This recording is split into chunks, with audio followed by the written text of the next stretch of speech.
양배추 자주 드시나요? 저는 요리할 때 자주 넣어 먹기도 하지만 스트레스를 받거나 음식을 잘 못 먹어서 위가 아플 때 위에 좋다고 하는 양배추즙이나 환을 일부러 사서 먹곤 하는데요. 그런데 최근에 대학병원 의사분께 이 말을 듣고 정말 깜짝 놀랐습니다. 바로 양배추 환이나 즙이 위벽 보호에는 전혀 효과가 없다는 말이었는데요. 더 놀라운 사실은 양배추를 잘못 먹으면 오히려 우리 위를 파괴할 수도 있다는 말이었습니다. 속쓰림이나 위통 같은 증상을 악화시킬 수도 있고 심지어 위 점막의 손상을 악화시켜 출혈이나 통증을 유발할 수도 있다고 얘기하시더라고요. 위를 보호하려고 먹은 양배추가 오히려 위를 망가뜨리고 있었다니 허탈하더라고요. 물론 양배추는 제대로 먹으면 우리 몸에 정말 좋은 식품인데요. 양배추에 풍부하게 들어있는 항산화 물질들이 암을 예방하는 효과가 있다는 말도 있죠. 결국 어떻게 먹느냐, 얼마나 먹느냐가 우리 몸을 망가뜨릴 수도 있고 암을 예방할 수도 있다는 겁니다. 많은 분들이 양배추를 위에 좋은 음식으로 알고 계실 텐데 먹는 방법에 주의가 필요하다는 생각이 들어서 오늘 이 영상을 준비했습니다.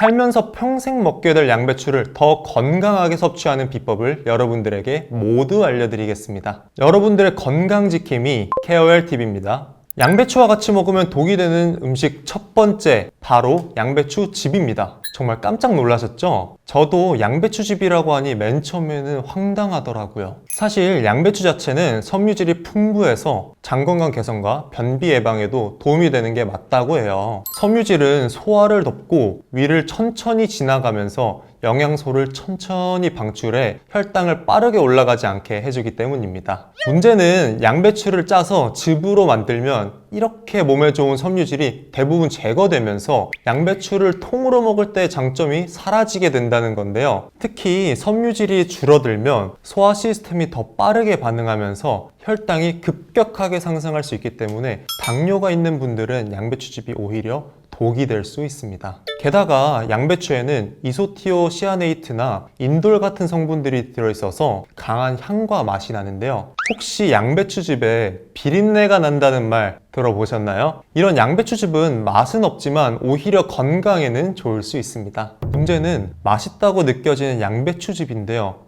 비리고 알싸한 특유의 맛 때문에 일부 즙에는 맛을 개선하기 위해서 다른 과일이나 당분, 첨가물을 포함시키기도 합니다. 당연히 당분이 들어간 제품은 혈당 수치를 급격하게 상승시키는 주범이 되는 거죠. 게다가 평소에 역류성 식도염이나 위산 과다로 고민이신 분들은 양배추즙을 먹으면 오히려 증상이 악화될 수 있습니다. 현대인들에게 역류성 식도염은 감기처럼 정말 자주 있는 병인데요. 양배추즙은 섬유질이 적어서 위를 빠르게 통과하는데 이때 위산이 식도로 역류할 가능성이 높아진다고 합니다. 게다가 즙 형태로 먹으면 씹는 과정이 없으니까 정말 빠르게 많이 먹게 되겠죠. 당연히 소화에 부담을 줄 수 있습니다. 특히 이미 위궤양이 있는 분들이 위산 분비를 자극하는 양배추즙을 마시면 궤양이 더욱 심해질 수 있으니 정말 주의하셔야 합니다. 물론 양배추즙이 건강에 도움이 된다는 것은 맞지만 개인의 건강 상태에 따라 조절해서 먹어야 한다는 겁니다. 혹시 양배추즙을 드신다면 처음에는 양을 조절해서 조금씩 드시고 증상을 관찰하면서 서서히 늘려나가는 게 좋습니다.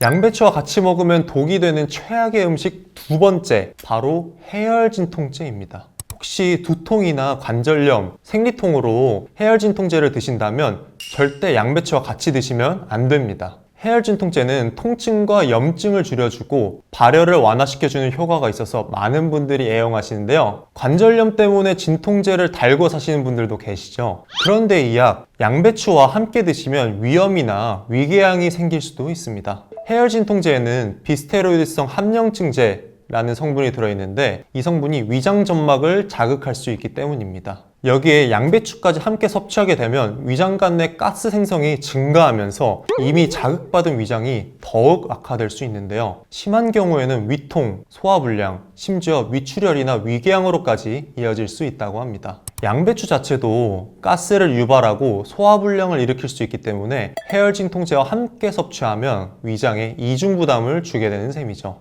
그렇다면 두통이나 생리통으로 해열진 통제를 꼭 먹어야 한다면 어떻게 해야 할까요? 이런 경우엔 대신 타이레놀을 드시는 게 도움이 될 수 있습니다. 타이레놀은 비스테로이드성 항염증제를 주성분으로 하지 않기 때문에 위장에 미치는 영향이 상대적으로 적거든요. 또 다른 방법으로는 해열진 통제를 식사 후에 복용하거나 양배추 섭취와 약물 복용 사이에 시간 간격을 두는 것도 좋습니다. 양배추와 같이 먹으면 독이 되는 최악의 음식 세 번째, 바로 고혈압 약입니다. 고혈압으로 약을 드시는 분들 중에는 혈액순환을 도와주는 혈액 희석제를 복용하는 분들이 많으실 텐데요. 이런 고혈압 약과 양배추를 함께 드시면 약 효과가 완전히 사라질 수 있습니다. 양배추에는 비타민 K가 풍부하게 들어있는데요. 이 비타민 K는 우리 몸에 상처가 났을 때 피를 빨리 굳혀서 더 이상 피가 나오지 않게 해주는 역할을 합니다. 문제는 이런 비타민 K의 효과가 혈액 희석제의 효과와 정반대라는 겁니다. 고혈압약과 같은 혈액 희석제를 복용하는 분들이 갑자기 양배추를 많이 드시면 몸속 비타민 K 수치가 높아지면서 약의 효능이 떨어질 수 있습니다. 심한 경우에는 혈관 속에서 피가 응고되어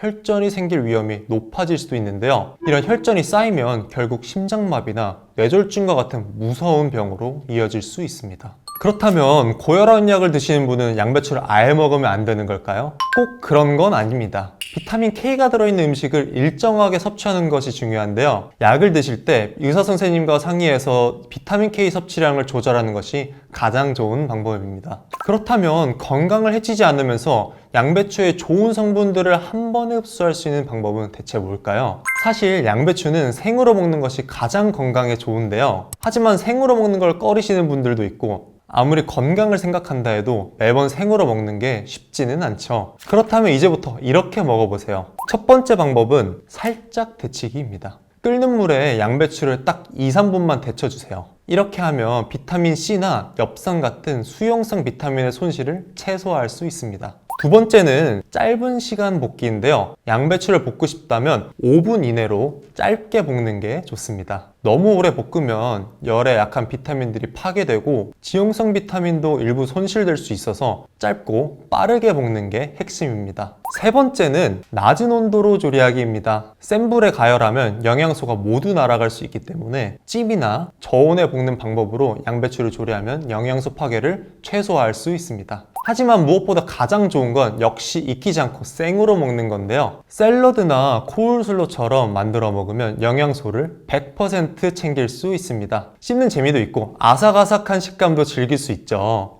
오늘은 양배추와 같이 먹으면 절대 안 되는 음식에 대해서 알아보았는데요. 혹시 알고 계신 다른 좋은 음식 궁합들이 있다면 댓글로 공유해 주시면 좋겠습니다. 아직 구독 안 하셨다면 구독 꼭 눌러주시고 주변에 이 영상이 도움이 될 것 같은 친구나 가족에게도 영상 많이 공유해 주세요. 앞으로도 유익한 건강 정보로 찾아뵙겠습니다. 오늘도 시청해 주셔서 감사합니다.